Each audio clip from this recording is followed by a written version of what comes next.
Hello everyone, it's Darkseeker here again. Welcome back for another video. Now we are playing Divine Shield Paladin on the Wild Mode ladder, and it is a really fun deck to play. It includes some new cards from the Frozen Throne expansion, Chillblade Champion, Corpse Taker, Saronite Chain Gang, and my favourite, Bolvar Fireblood. Now Bolvar Fireblood has great synergy with your Divine Shield minions, and there are a few in this deck.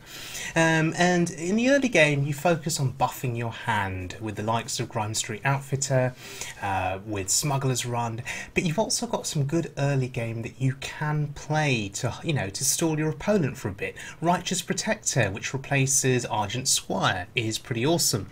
The most interesting inclusion is Storm Watcher. Now I saw this card played in the Hearthstone Global Games finals. I think it was the Czech Republic that played it against Ukraine, and when that card came down, Ukraine sort of freaked out, thinking, what the hell is that card doing in a deck? So it's very much experimental. We want to see if a buffed up Storm Watcher can get us any value. Now, speaking of Storm Watcher, there it is, but we are going to mulligan it away. We're going up against a warrior, and it's usually Pirate Warrior that you face. So this is actually a very good hand against Pirate Warrior. These early minions can contest any early pirates that are played, and we can buff them up. Now, my first instinct is to play Finley. However, actually Smuggler's Run is much better here,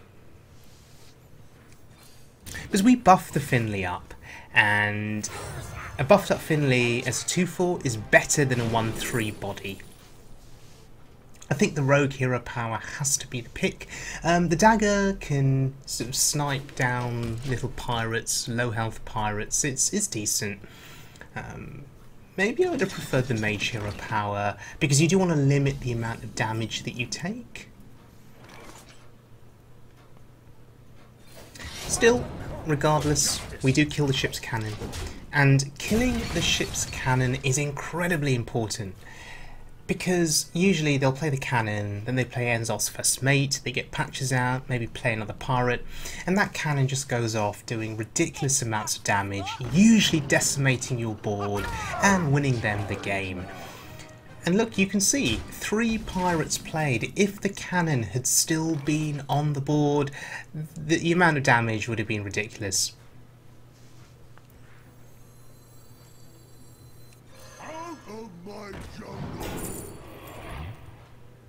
I think the Righteous Protector is the pick here.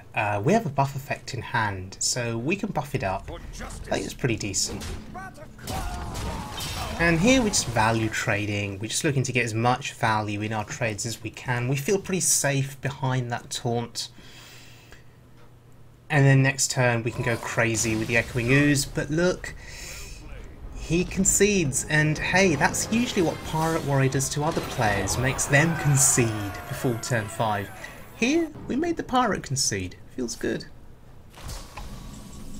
Now, we're joining this game in progress. It's against a hunter. Now, this is a bit of a challenging turn. I wanted to play the Corpse Taker, because it's 4 mana. Use up all your mana, be efficient. However, yeah, the Corpse Taker contests both minions on the board, but actually I'd rather remove the 3/2 and not pop his Death Rattle. So that was my reason for playing the horse there. And actually, that is quite a significant Death Rattle there. He gets the wolf, the 3/2 wolf, plus the 1/1 plants, even kill commanding my face. He's actually desperate here to do as much damage as he can. He wants to end the game quickly, because if this game goes long, I will outvalue him. And notice something there. I'm holding back my Righteous Protector because I want to get the buff value, because I've got the Grime Street Enforcer in my hand, 2 of them, so I want to get the buff value on the Protector. That's why I'm holding back. The healing there feels good, but that's a Savannah Highmane on the board, and that's actually really awkward for us to deal with.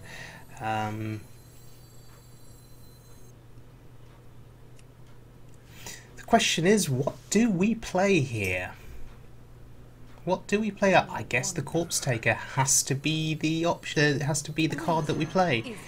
And notice once again, I'm holding back on the Righteous Protector. I'm being very greedy here. I want the value, the buff value on that minion. Divine Shield plus Taunt buffed up is pretty amazing. Even if it's just one tick, one extra tick on a buff, you know, if I get the Enforcer down and I just get one turn of buff, a 2-2 is better than a 1-1.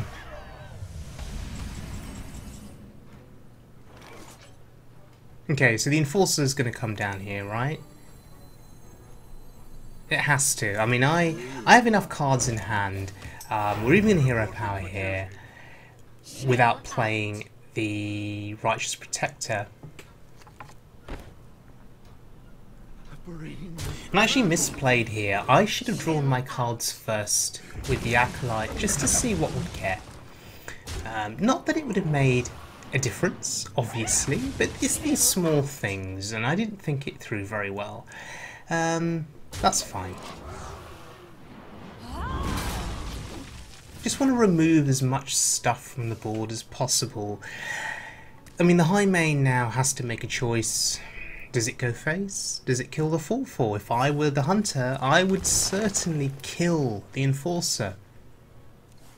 Because as I said earlier, I will outvalue him in the late game, and one of the ways I do that is through these buff effects. Or buff minions. Oh wow, he has the second kill command. Okay, so the High Main does not trade. I was hoping for a trade with the High Main. No, I'm taking 8 to the face, which really, really hurts. Maybe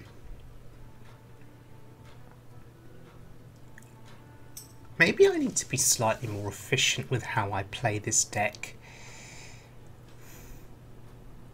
Am I making the right decisions here? I'm not so sure. Anyway. The light dims, but we fight. This last act of sacrifice is mine. One of the best entrances in the game, Bolvar. Now, we're just going to wait. We're just going to wait now and see what he does. In theory, he has to hit in twice into my Righteous Protector. Yes, I finally got my buff value on that Righteous Protector. Finally decided to play it. However, Primordial Drake sort of ruins my day a little bit. And he goes face. Ouch. Doing everything he can here to sort of burst me down with these big, heavy minions. So it may be time to put our faith in Tyrion's light.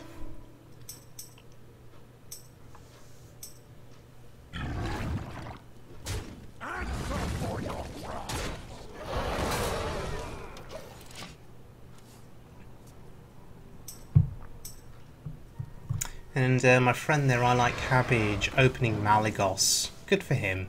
Malygos is a fun card. We're not seeing much. Of Malygos since the Frozen Throne expansion came out. But it's certainly a fun card, and you really can't go wrong with it in a spell-heavy deck if you time things correctly.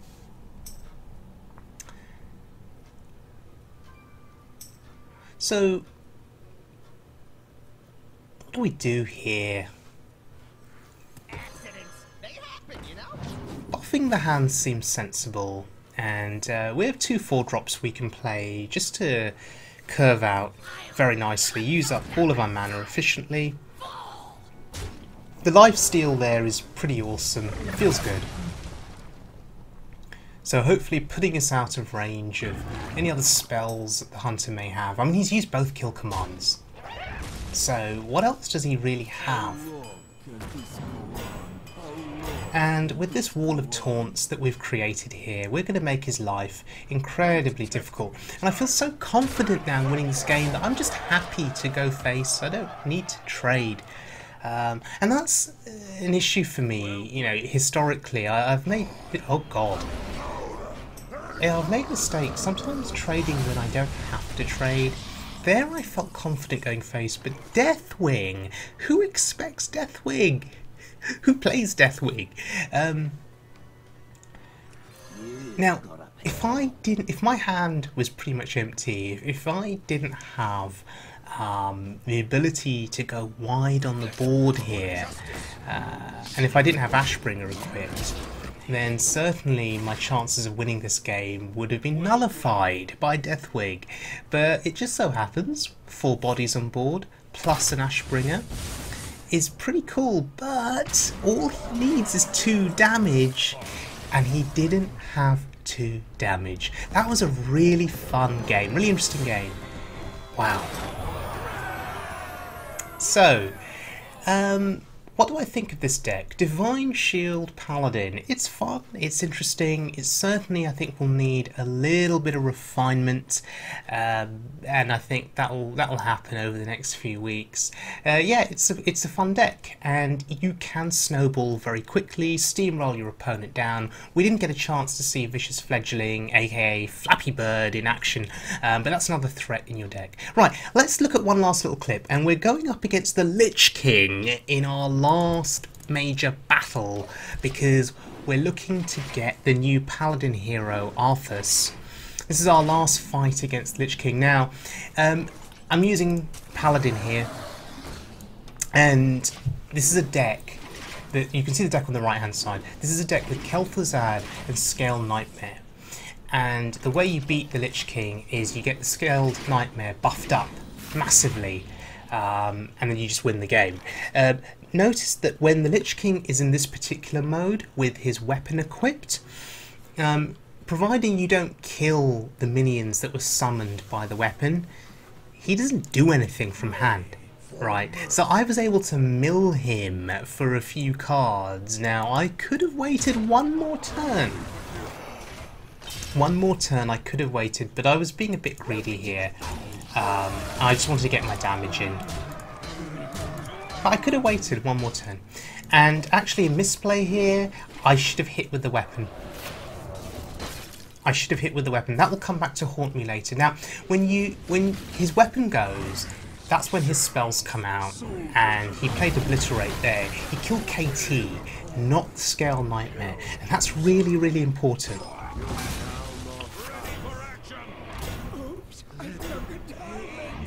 But, bit of a problem here.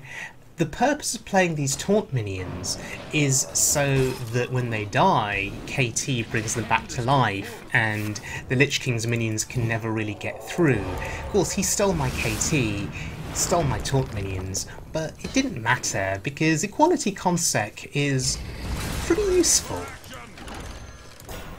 And the low-value taunts come down again, but notice the Scaled Nightmare is growing.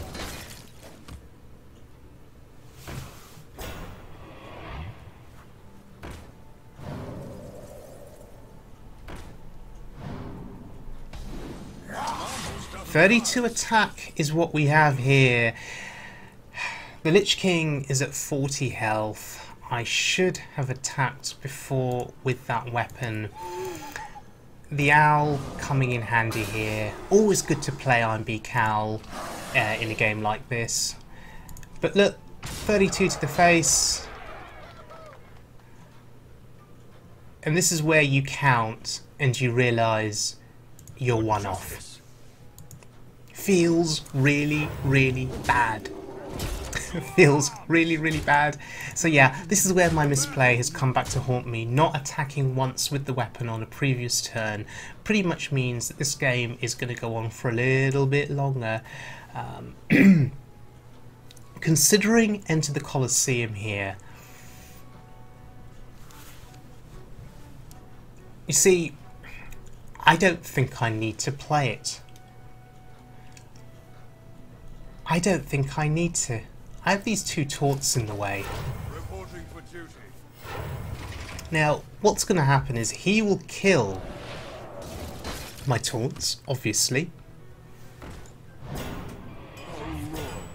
Oh wow, anti-magic shell. Interesting. So he's going to kill my taunts. He doesn't get them because his board is full. He gets the Scaled Nightmare.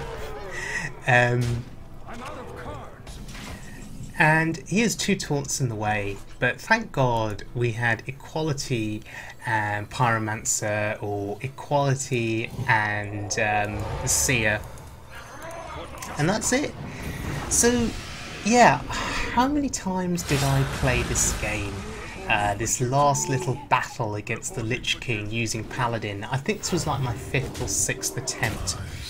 And yeah, we got lucky. I mean, I made some misplays in this game, as you can see, but we got lucky with Kel'Thuzad and the Scaled Nightmare, and that was enough. So thank you very much for joining me, everyone. I hope you enjoyed the video, and if you did, please subscribe, and I'll see you all again very soon for more Hearthstone action.